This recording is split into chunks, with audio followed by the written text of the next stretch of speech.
Hello, Bryndawn. I promised to thank you, diolch, for the wonderful and generous gift you sent me away with, a camera and a case to rest it in.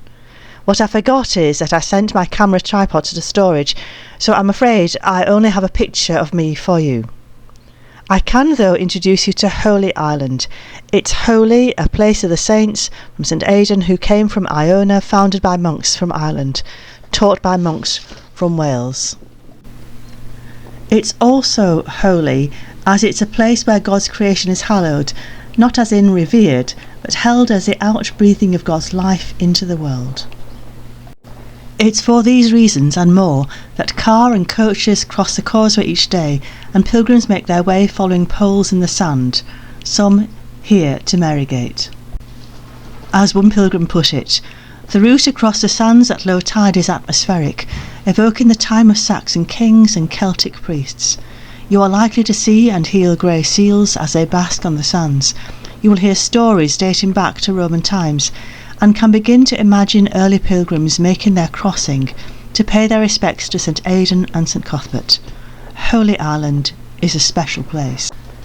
St Aidan and Cuthbert didn't come here, though, for a bit of peace and quiet. Across from here is the royal seat of Bamborough. Deeply involved, King and Saint Oswald travelled widely with St Aidan to tell the good news of God's love for each person across Northumbria, then returned here for balance, to spending time wholly in the presence of God, as Aidan has spent himself wholly in the presence of people. The interior spiritual world, the exterior everyday life, balanced in the ebb and flow of the tide. The ebb and flow of the tides, they sit in the heart of life here, at the mercy of crowds or free to be when the tide is out, cut off or enfolded when the tide is in. They are a reminder that humanity is a small part of God's creation and not the centre of it. Like Canute, the tide cannot be turned back by human will. So this is my life now. My cottage looks over here, St Cuthbert's Isle, a smaller, still island off this holy isle. St Cuthbert withdrew further after a bruising time in balancing all that was asked of him.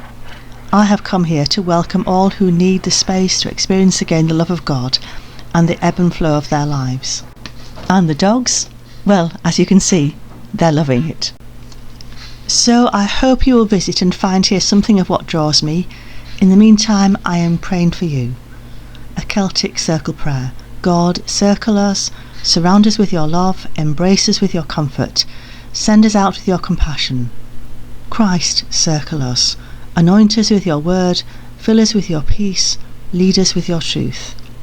Spirit, circle us, light the path before us, guide the steps we take, lead us to our true heaven and eternal home. And once again, diolch yn fawr, thank you so much for your gift, for our time together over the last 4 years.